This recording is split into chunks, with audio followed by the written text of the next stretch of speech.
Hello friends, welcome back to my channel. तो आज हम बायोफार्मास्यूटिक सब्जेक्ट में यूनिट सेकेंड आपका है, उसमें हम topic method of estimating bioavailabilities को डिस्कस करेंगे। तो इसमें चलिए स्टार्ट करते हैं। सबसे पहले तो हमें ये जानना है कि मेथड्स ऑफ असिस्टिंग बायबिलिटी मतलब कौन कौन से तरीके हैं, क्या मेथड्स हैं जिससे हम बायबिलिटीज़ को निकाल सकते हैं। बायबिलिटी निकालने के क्या क्या मेथड्स हैं आपके। तो दो मेथड होते हैं मेन आपके बायबिलिटी निकालने के, एक फार्माकोकाइनेटिक मेथड होता है और एक फार्माकोडायनेमिक मेथड होता है। फार्माकोकाइनेटिक के अंदर फर्दर दो आपके मेथड आते हैं, एक प्लाज्मा लेवल टाइम स्टडीज़ आता है और एक आपका यूरिनरी एक्सक्रीशन स्टडीज़ आता है।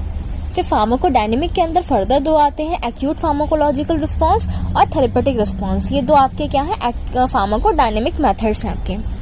तो फार्माकोकाइनेटिक को स्टार्ट करते हैं। सबसे पहले हम फार्माकोकाइनेटिक की बात किया जाए तो ये बहुत ही ज़्यादा वाइडली फार्माकोकाइनेटिक मेथड यूज़ किया जाता है। इसका जो एजम्पशंस होते हैं फार्माकोकाइनेटिक के जो प्रोफाइल होते हैं उस पे बेस्ड होते हैं। फार्माकोकाइनेटिक मेथड्स जो होता है उसके जितने भी एजम्पशंस होते हैं वो फार्माकोकाइनेटिक प्रोफाइल को सीधा रिफ्लेक्ट आउट करते हैं या ये बताते हैं थेरेपेटिक एफिकेसी आपकी ड्रग की है क्या, जो भी एग्जैक्टली। फार्माकोकाइनेटिक के अंदर दो पार्ट मैंने बताए थे, प्लाज्मा लेवल टाइम स्टडीज़ और यूरिनरी एक्सक्रीशन स्टडीज़। तो अब इसमें जो प्लाज्मा लेवल टाइम स्टडीज़ है उसको जानिए। तो सबसे बड़ी बात तो बहुत कॉमन टाइप का ह्यूमन बायबिलिटी स्टडी हम इसके थ्रू कर सकते हैं। ये जो प्लाज्मा लेवल टाइम स्टडीज़ हैं इनका बेसिक एजम्पशन क्या है, हम किसमें क्या एजम करते हैं, क्या मानते हैं कि आपकी एक डायरेक्ट रिलेशनशिप होती है किसके बीच में, concentration of drug in blood या प्लाज्मा की बात करें, ड्रग का कंसंट्रेशन प्लाज्मा या ब्लड में कितना है वो, और concentration of drug at the site of action, ये दोनों की क्या होती है, डायरेक्टली रिलेशनशिप होती है। कहने का मतलब जितना आपका साइट ऑफ एक्शन पे ड्रग का कंसंट्रेशन होगा उतना ही कंसंट्रेशन आपका ड्रग का ब्लड या प्लाज्मा में भी होगा। ये अजम्पशंस हम क्या करते हैं, मानते हैं ऐसा। तो हमने ये देखा कि फॉलोइंग एडमिनिस्ट्रेशन, अगर हम सिंगल डोज मेडिकेशन ड्रग की ले रहे हैं, हमने क्या करना है, ड्रग जैसे सपोज आपको मैंने ड्रग एडमिनिस्टर किया, सिंगल डोज हमने दी। सिंगल डोज देने के बाद हम डिफरेंट टाइम इंटरवल पे, डिफरेंट स्पेसिफिक टाइम इंटरवल पे आपका जो ब्लड सैंपल है वो निकालेंगे, वहाँ से ड्रग कंटेंट को एनालाइज करेंगे। फिर हम क्या करेंगे, एक प्रोफाइल बनाएंगे या एक ग्राफ प्लॉट करेंगे जो टाइम रेंज था उसके बीच में और जो कॉन्सेंट्रेशन ऑफ ड्रग निकली उन दोनों के बीच में क्या करेंगे, हम ग्राफ प्लॉट करेंगे। कितना स्पेसिफिक टाइम था वो, क्या क्या कंसंट्रेशन आई उस टाइम पे, उन दोनों के बीच में हम एक ग्राफ प्लॉट करेंगे। तो जो बायबिलिटी है या कह सकते हो रेट एंड एक्सटेंट है ड्रग एब्जॉर्प्शन का, वो जनरली जो होता है 3 पैरामीटर से हम निकालते हैं। जो बायबिलिटीज होती हैं वो हम बेसिकली 3 पैरामीटर से निकालते हैं।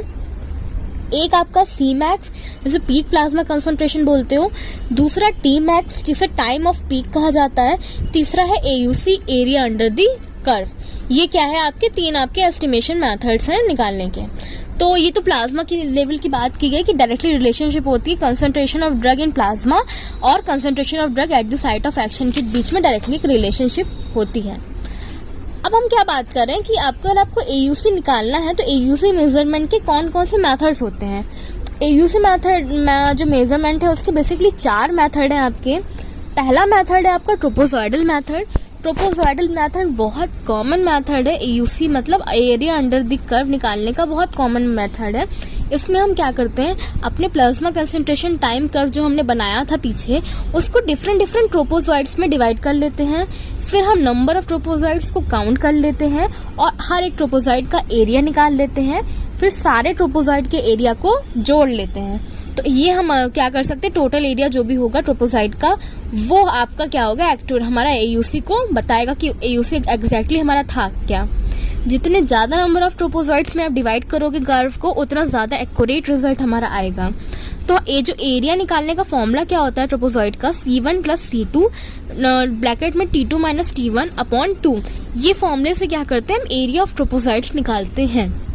ट्रोपोजॉइडल मेथड ये कहता है। दूसरा मेथड है cut and wait method. Cut and wait method में क्या होता है, वही जो हमने अपना ग्राफ बनाया था प्लाज्मा कंसंट्रेशन वाला जो कर्व बनाया था पीछे, उसी कर्व में क्या करना है, जितने स्क्वायर्स होते हैं, हम ग्राफ में जितने स्क्वायर्स होते हैं उन ग्राफ के स्क्वायर्स को क्या करना है, हमें कट करना है। पहले तो पूरे ग्राफ को, पता जितना पूरा आपका ग्राफ था उसको हमने एक बार मतलब कट वेट कर लिया, फिर जो अंदर का जो ग्राफ था उस ग्राफ को या कर्व को कट करा और उसको वेट कर लिया।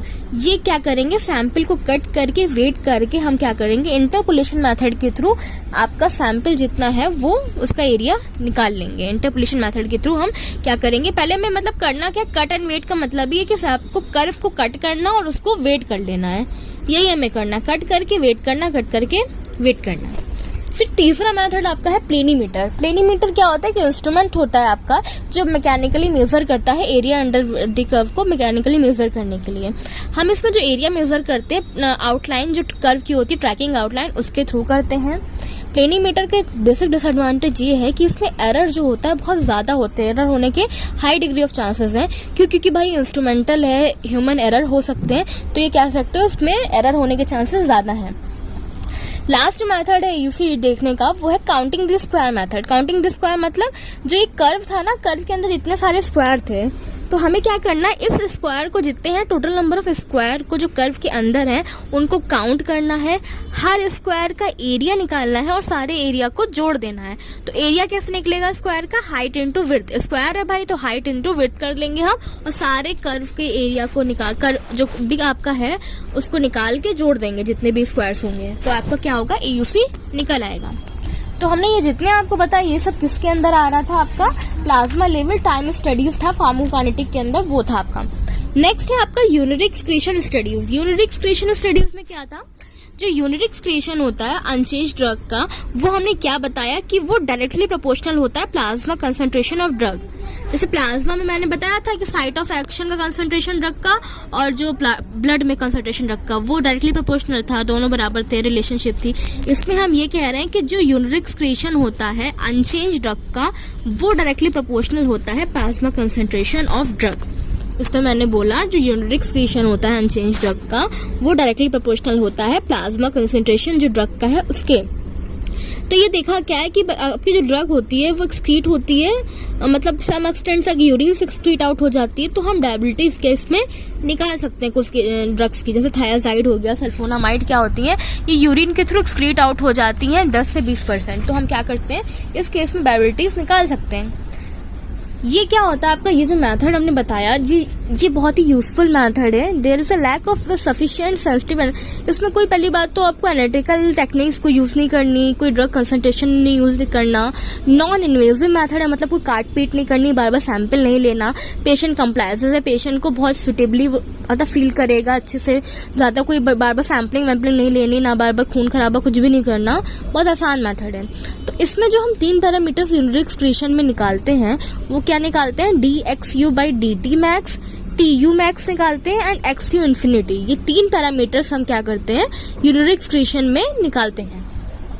तो ये जितना था आपका क्या था यूनिट एक्सक्रीशन वाला हो गया। तो फार्माकोकाइनेटिक जो मेथड्स थे वो आपके खत्म होते हैं। अब हमारे क्या है फार्माकोडायनेमिक मेथड। फार्माकोडायनेमिक में भी मैंने 2 मेथड्स बताए थे। इसमें पहला क्या था एक्यूट फार्माकोलॉजिकल रिस्पॉन्स मेथड। तो ये मेथड क्या कहता है कि आपकी जो बेबिलिटी मेजरमेंट होती है फार्माकोकाइनेटिक मेथड की सपोज नहीं हो पाए, बाई चांस जो फार्माकोकाइनेटिक मेथड थे उनके थ्रू हम बेबिलिटी नहीं निकाल पाए, तो हम क्या करेंगे फार्माकोडायनेमिक मेथड पे आते हैं। यहाँ पे हम क्या करते हैं एक्यूट फार्माकोलॉजिकल में कोई जो फार्माकोलॉजिकल एक्यूट रिस्पॉन्सेज होते हैं, लाइक प्यूपल का डायमीटर का इफेक्ट क्या है, EG हो गया, ECG हो गया, इन सब का जो भी इफेक्ट आ रहा है उसको टाइम कोर्स ऑफ ड्रग के साथ में ग्राफ प्लॉट कर लेते हैं। हम क्या करते हैं acute pharmacological effect like pupil का डायमीटर, EEG, ECG रीडिंग, इन सबको टाइम कोर्स के साथ देखते हैं कि इतने टाइम पे क्या रीडिंग, मतलब कितना डायमीटर हुआ, फिर कितना हुआ, फिर कितना हुआ, मतलब जो रेंजेस आ रही है फार्माकोलॉजिकल इफेक्ट की उसको टाइम के साथ में रिलेट कर लेते हैं। रिलेट करने के बाद हम एक ग्राफ प्लॉट करते हैं, यही जो फार्माकोलॉजिकल इफेक्ट आया वो और टाइम के बीच में एक ग्राफ बन जाएगा। तो ग्राफ जो निकाल लेंगे हम, इसके थ्रू हम क्या कर सकते हैं अपना जो भी हमारा निकालना बेबिलिटी हम निकाल ले जाएंगे। इस मेथड का भाई डिसएडवांटेज क्या है कि भाई बहुत वेरिएबल मेथड है, कभी कभी इधर फ्लक्चुएशंस भी हो सकती हैं आपकी। जो भी हमारा रिस्पॉन्स हम ऑब्जर्व कर रहे हैं, जो हम देख रहे हैं, वो हो सकता है कभी कभी एक्टिव मेटाबोलाइट्स की वजह से आ जाए जो कि कंसंट्रेशन के प्रोपोर्शनल नहीं होता है पैरेंट ड्रग का। तो कभी कभी हम मिसलीड भी कर सकते हैं इस केस में, मेटाबोलाइट्स के केस में। तो ये क्या था acute pharmacological response method. Second हमारा क्या था, therapeutic response method. Therapeutic response method क्या कहता है कि ये मेथड आपकी बेस्ड होता है उस observating the clinical response of a drug formulation given to a patient suffering from disease. हम ये क्या करते हैं, इसमें क्लिनिकल रिस्पॉन्स देखते हैं। कोई भी ड्रग को हमने पेशेंट को कोई ड्रग दी जिसको ऑलरेडी कोई बीमारी है, डिजीज़ है, तो हमने पेशेंट को जो मेडिसिन दी, फिर हम उसका रिस्पॉन्स देख रहे हैं। थेरेपेटिक रिस्पॉन्स मतलब कैसे उसका बुखार धीरे धीरे कम हो रहा है, वो और टाइम कोर्स के बीच में हम क्या करते हैं, एक ग्राफ प्लॉट करते हैं। इन दोनों के बीच में ग्राफ प्लॉट करेंगे तो हमें क्या करेंगे, बायबिलिटी निकल आएगी। तो ये जितने थे भाई, ये सब हमारे क्या थे, मेथड्स फॉर एस्टिमेशन ऑफ बायबिलिटी। बायबिलिटी निकालने के मेथड्स थे जिससे हम बायबिलिटी निकाल लेते। तो फ्रेंड्स, आज के लिए इतना ही। अगर आपको ये वीडियो अच्छी लगे तो उसे लाइक करें, अपने फ्रेंड्स के साथ शेयर करिएगा। तब तक के लिए कीप लर्निंग, कीप लिसनिंग।